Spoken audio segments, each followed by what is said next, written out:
Good afternoon student. आज हम लोग हिंदी व्याकरण का चैप्टर 1 पढ़ेंगे। भाषा, भाषा, लिपि और व्याकरण। भाषा किसे कहते हैं? भाषा वह साधन है जिसके माध्यम से हम अपने मन के भावों को दूसरों के सामने प्रकट करते हैं तथा दूसरों के विचारों और भावों को समझते हैं।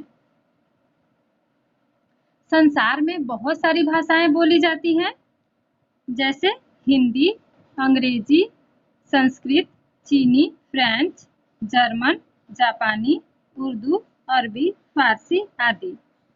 तो भाषा वह साधन है जिसके माध्यम से हम अपने विचारों को दूसरों के सामने प्रकट करते हैं तथा दूसरों के विचारों को समझते हैं।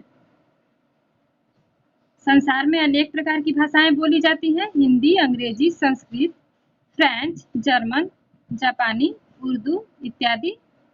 हमारे देश में भी अनेक भाषाएं बोली जाती हैं, जैसे हिंदी, पंजाबी, गुजराती, मराठी, तमिल, तेलुगु, कन्नड़ आदि।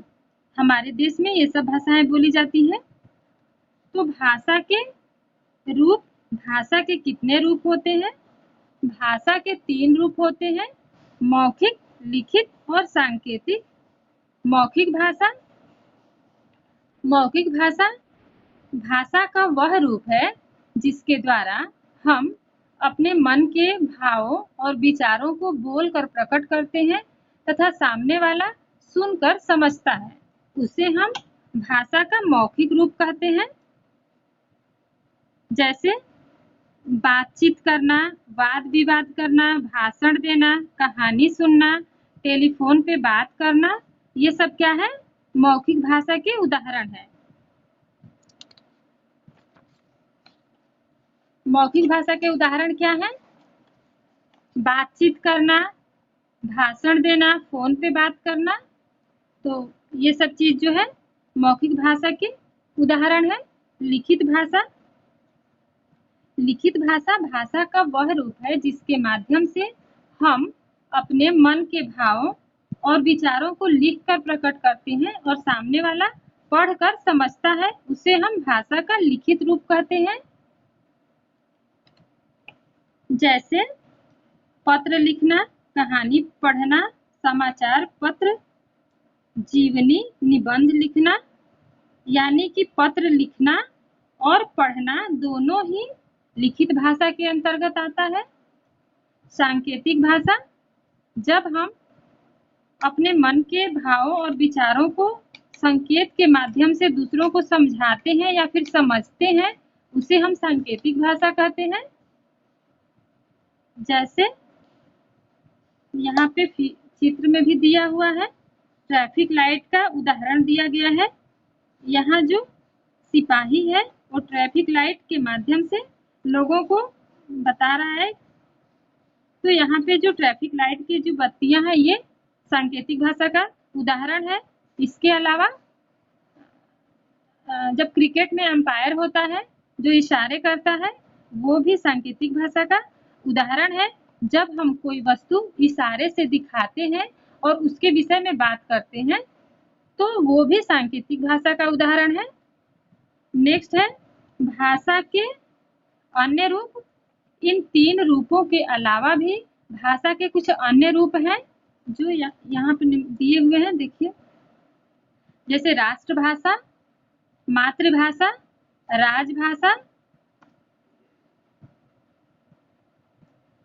राजभाषा है, मानक भाषा। तो इस तरह भाषा के कुछ अन्य रूप भी हैं, उसको देखते हैं। राष्ट्रभाषा वो भाषा है जिसे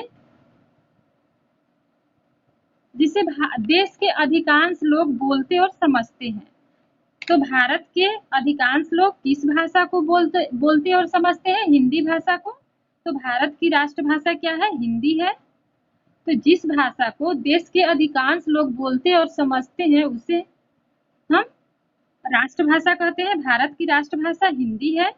मातृभाषा, जिस भाषा को हम अपनी माँ से सीखते हैं या अपने परिवार से सीखते हैं, उस भाषा को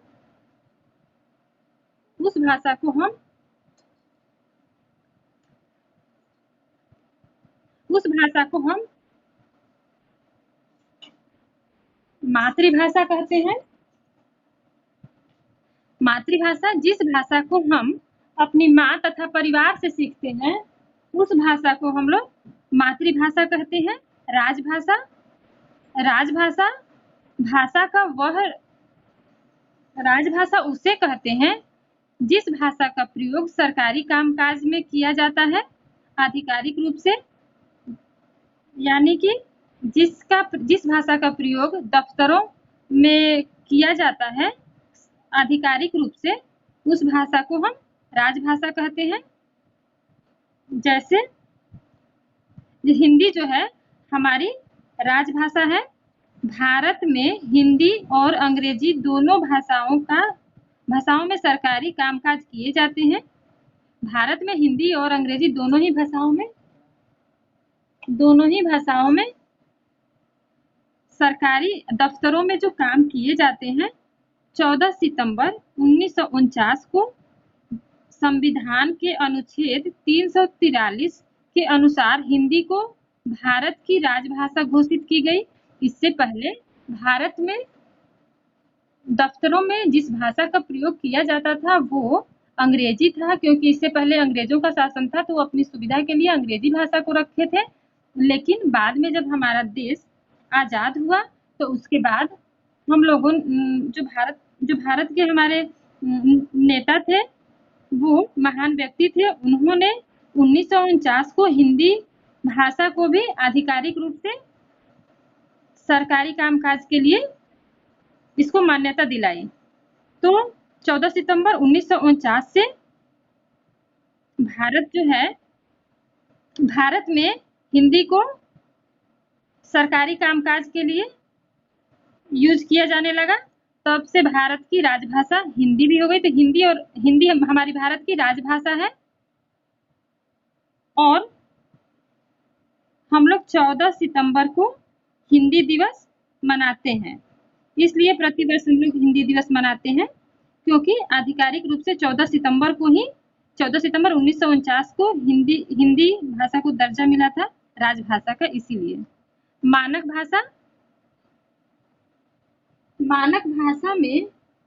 भाषा में एक रूपता लाने के लिए विद्वानों ने जिस भाषा को मान्यता दी उसे मानक भाषा कहते हैं। बोली,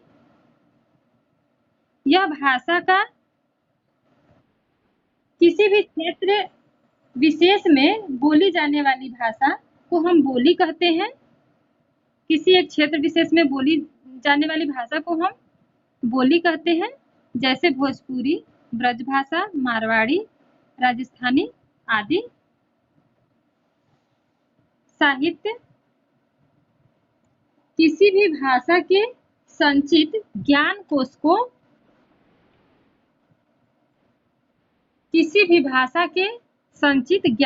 को हम साहित्य कहते हैं।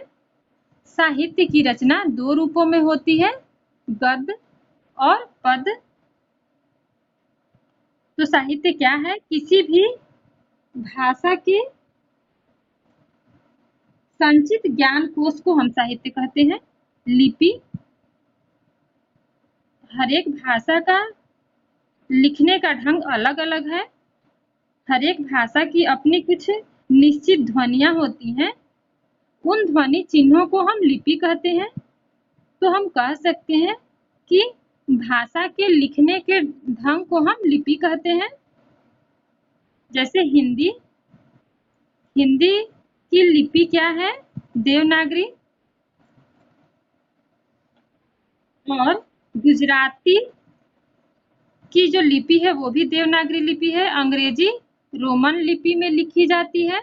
पंजाबी गुरुमुखी लिपि में, बंगाली बंगला, संस्कृत देवनागरी लिपि में लिखी जाती है, नेपाली देवनागरी लिपि में, जर्मन रोमन लिपि में, उर्दू फारसी लिपि में, मराठी देवनागरी लिपि में। तो ये भाषा है और ये उनकी लिपि है। व्याकरण, व्याकरण किसे कहते हैं? व्याकरण वह विद्या है, वह शास्त्र है जिसके द्वारा हम शुद्ध शुद्ध लिखना, पढ़ना और बोलना सीखते हैं। व्याकरण के विभाग, व्याकरण के कितने विभाग हैं? 3 विभाग हैं, वर्ण विचार, शब्द विचार और वाक्य विचार। वर्ण विचार, इस विभाग के अंतर्गत वर्ण, वर्णमाला, वर्ण के भेद एवं उनके उच्चारण आदि का अध्ययन किया जाता है। तो वर्ण विचार के अंतर्गत वर्ण, वर्णमाला, वर्ण के भेद, ये सबका वर्णन किया जाता है और अध्ययन किया जाता है। शब्द विचार, शब्द विचार इस विभाग के अंतर्गत शब्दों की उत्पत्ति, रचना, प्रकार तथा प्रयोग आदि का अध्ययन किया जाता है। यानी शब्द विचार के अंतर्गत शब्द के विभिन्न प्रकार, प्रयोग, उत्पत्ति आदि का वर्णन किया जाता है। वाक्य विचार, इसके अंतर्गत वाक्यों की रचना, भेद, वाक्य विश्लेषण तथा विराम चिन्ह आदि का अध्ययन किया जाता है। तो इस तरह भाषा किसे कहते हैं? भाषा वह साधन है जिसके द्वारा हम शुद्ध शुद्ध भाषा वह साधन है, भाषा किसे पढ़ रहे? भाषा वह साधन है जिसके द्वारा हम अपने मन के भावों और विचारों को दूसरों के सामने प्रकट करते हैं तथा दूसरों के विचारों और भावों को समझते हैं। लिपि, किसी भी भाषा के लिखने के ढंग को हम लिपि कहते हैं। और व्याकरण, व्याकरण वह शास्त्र है जिसके द्वारा हम शुद्ध शुद्ध लिखना, पढ़ना और बोलना सीखते हैं। तो यहाँ पे सार संक्षेप दिया गया है। भाषा विचारों एवं भावों के आदान प्रदान का माध्यम होती है। भाषा क्या होती है?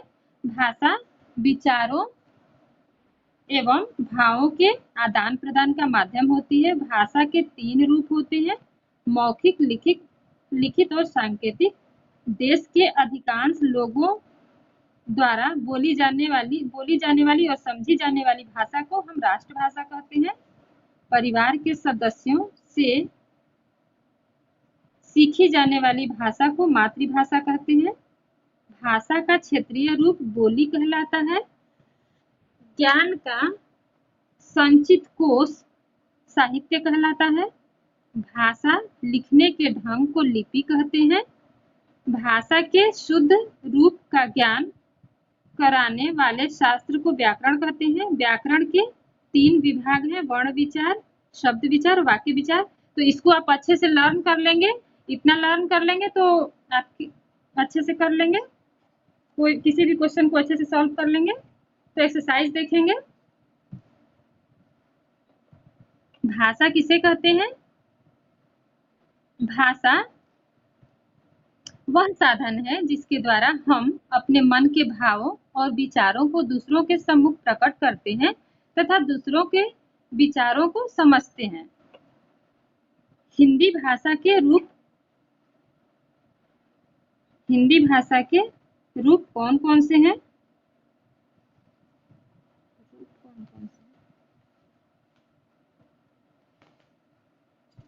हिंदी भाषा के 3 रूप हैं, लिखित, मौखिक और सांकेतिक। लिपि किसे कहते हैं? किसी भी भाषा के लिखने के ढंग को हम लिपि कहते हैं। व्याकरण किसे कहते हैं? व्याकरण वह शास्त्र है जिसके द्वारा हम शुद्ध शुद्ध लिखना, पढ़ना और बोलना सीखते हैं। व्याकरण के विभाग कौन कौन से हैं? वर्ण विचार, शब्द विचार और वाक्य विचार। तो इसको आप लोग कर लेंगे, नहीं किए होंगे तो इसको आप लोग कर लीजिएगा। ये उचित शब्द चुनकर रिक्त स्थानों की पूर्ति कीजिए। भाषा के द्वारा विचारों एवं भावों का आदान प्रदान होता है। तो यहाँ विचार, मौखिक भाषा का प्रयोग अनपढ़ लोग भी करते हैं। समाचार पत्र पढ़ना भाषा का लिखित रूप है। पढ़ना और लिखना दोनों एक ही में आएगा। जो पढ़ते हैं वो भी लिखित ही रूप माना जाता है, क्योंकि वो पढ़कर हमारी बात को समझते हैं। हिंदी भाषा देवनागरी लिपि में लिखी जाती है। व्याकरण के 3 विभाग होते हैं। ये सही गलत का निशान लगाना है। भाषा के द्वारा विचारों का आदान प्रदान होता है। सही सही है ये। भाषण देना भाषा का लिखित रूप है। राइट है कि रॉन्ग?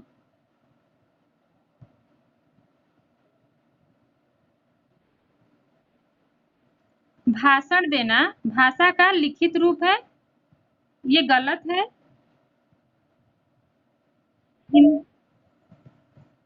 भाषण देना भाषा का लिखित रूप है। राइट है कि रॉन्ग? रॉन्ग है। हाँ, गुड गुड। हिंदी हमारे देश की राष्ट्रीय भाषा नहीं है। Right wrong? रॉन्ग है। सही है। गुड। हिंदी संस्कृत और गुजराती देवनागरी लिपि में लिखी जाती है। तो हाँ, हिंदी संस्कृत और गुजराती तीनों ही देवनागरी लिपि में लिखी जाती है। ये सही है।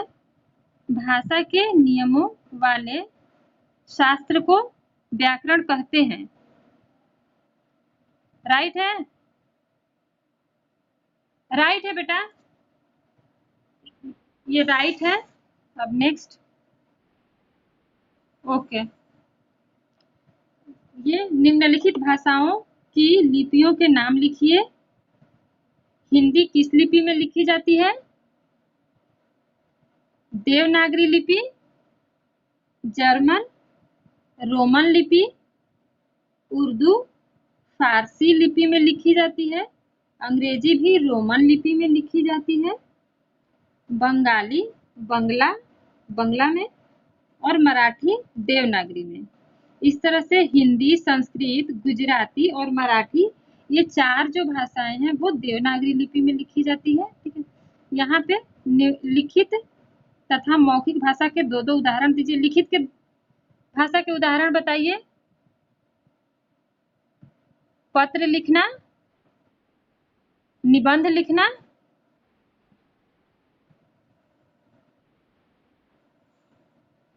समाचार पत्र पढ़ना। समाचार पत्र पढ़ना भी, क्योंकि वो लिखी हुई बात को पढ़कर समझ रहे हैं ना। तो पत्र लिखना, निबंध लिखना, समाचार पत्र पढ़ना, ये सब जो है लिखित भाषा के उदाहरण है। 2 ही केवल लिखना है।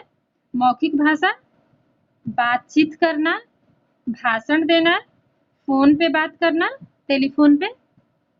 इस तरह इसको आप लोग कंप्लीट कर लीजिएगा, नहीं कंप्लीट किए होंगे तो। और ये पूरा आप कर लेंगे तो ऑब्जेक्टिव टाइप क्वेश्चन इसी में से आएंगे। इतना आप लर्न कर लेंगे तो आप इजीली ऑब्जेक्टिव टाइप क्वेश्चन कर लेंगे। ठीक है। ओके।